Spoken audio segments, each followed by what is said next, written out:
Please हम please wait किसान करिए, के साथ हैं। प्लीज वेट करिए और ओके बीरेन जी जुड़ गए। भाई बीरेन जी मैं हैरान हूं, आई एम शॉक्ड। 224 FIR, 16 किसान भाई जेल में हैं और किसी को कोई फर्क नहीं पड़ता।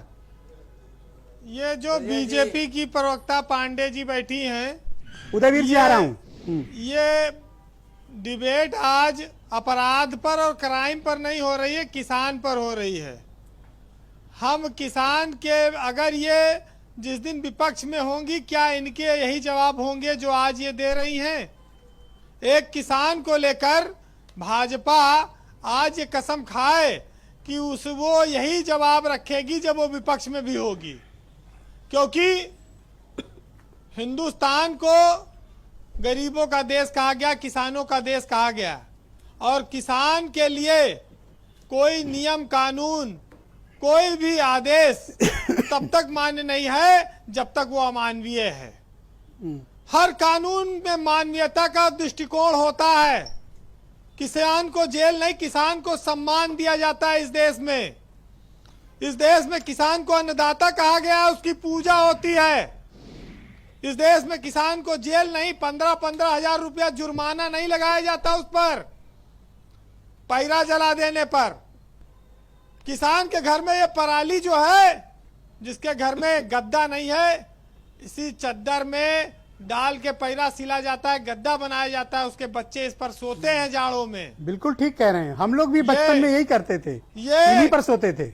ये शायद इस बात को बीजेपी के प्रवक्ता हमारे याद रखेंगी। मैडम शहर में चाहे जितना बड़ा घर खरीद लीजिए, आपको आंगन दिखाने के लिए गांव में ही बच्चों को लाना पड़ेगा। शहर के मकानों में आंगन नहीं होते, चाहे जितना बड़ा फ्लैट हो करोड़ों अरबों का, और चाहे जितना बड़ा कोठी। ये हिंदुस्तान है, यहां सच्चाई को आप कितनी देर तक नकारेंगे? क्योंकि लाल बहादुर शास्त्री जी ने क्यों नारा दिया था, जब फसल आती है ब्रजेश जी तो किसान उसे काटता है, और जब आतंकवादी आता है तो जवान उसे काटता है। इसीलिए इस देश में ये दो सर्वोच्च हैं, जय जवान जय किसान। इसलिए नहीं कि उनको जेल भेज दिया जाए पराली जलाने के आरोप में। आज ये रेडियो पे प्रचार आ रहा है बड़ा बड़ा कि पराली जलाओगे तो जो जेल हो जाएगी। पराली जलाओ नहीं, डीप कंपोजिट एक कैप्सूल आया है, डीप कंपोजर, और सरकार कह रही है कि जिला कृषि अधिकारी इसको निःशुल्क किसानों को देंगे, ये अपने खेत में डालें, पराली गल जाएगी। लेकिन किसी जिला मुख्यालय पर यह कैप्सूल नहीं है, और कृषि अधिकारी कहते भैया ऑनलाइन खरीद लो अगर दिख रहा हो तो ये पराली नहीं होगा, बवाल हो गया। खेत बारी बचत नहीं ना, ऊपर से जेल अलग, धान बिक नहीं रहा है, स्कूल फीस पूरी देनी। किसान के बच्चे क्या नहीं पढ़ते? उनकी स्कूल फीस माफ कर दे सरकार, क्यों नहीं सोचती है? और पराली जलाने से कितना वायु प्रदूषण है, इसका सरकार इंडेक्स जारी करे, सरकार इस पर शोध कराए। ये जेल भेजने से काम नहीं चलेगा। बड़ा दुर्भाग्य है कि जब देश आजाद हुआ तो बड़ा खाद्यान्न का संकट था। कांग्रेस के राज में भ्रष्टाचार था, खूब भ्रष्टाचार था। जीडीपी थी, जॉब थी। आज कहते हैं कि साहब भ्रष्टाचार 0 है, और जीडीपी कहाँ है और नौकरी कहाँ है? सब -23% है। इस देश में कितनी बड़ी बड़ी बातें की गई भ्रष्टाचार के खिलाफ और अन्नदाता की आय दोगुना करने के लिए, लेकिन जी मिला कुछ नहीं। और सबसे बड़ी बात यह कि सत्ता में बैठकर सच्चाई को कब तक झुठलाया जाएगा। ये मैं आहत हूं इस बात से, किसानों को जेल भेजे जाने से। ना ये कोई तरीका ही नहीं है। ब्रजेश जी, हत्या लूट रंगदारी वसूलने वाला एसपी बाहर घूम रहा है और पराली जलाने वाला किसान जेल में। कम से कम बीजेपी की सरकार में ये उम्मीद नहीं थी। वो ज्यादा लोकतांत्रिक अपने आप को कहती है, वो गरीबों की बात ज्यादा करती है।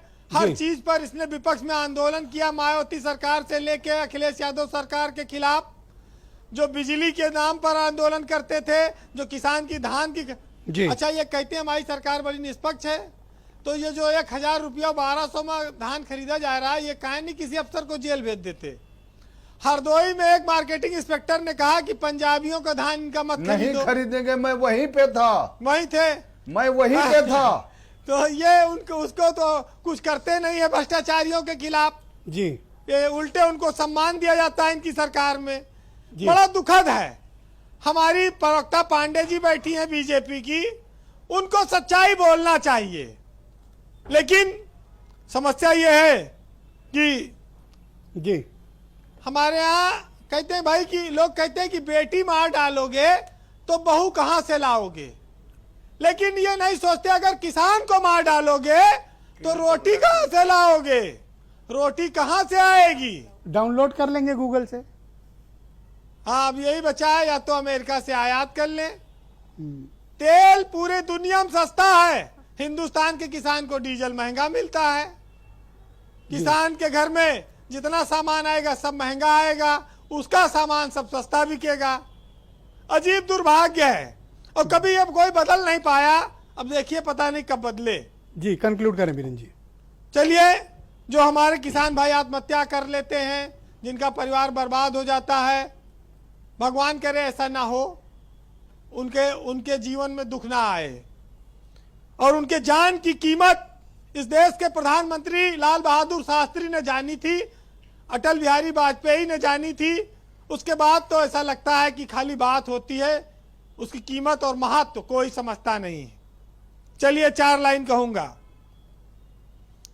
वो भगवान का सौदा करता है, इंसान की कीमत क्या जाने, और जो धान की कीमत दे न सके वो किसान के जान की कीमत क्या जाने। बहुत बहुत शुक्रिया बीरेन जी, बहुत बहुत धन्यवाद। यस उदयवीर सिंह जी, आप कुछ पॉइंट मेंशन कर रहे थे, प्लीज गो अहेड।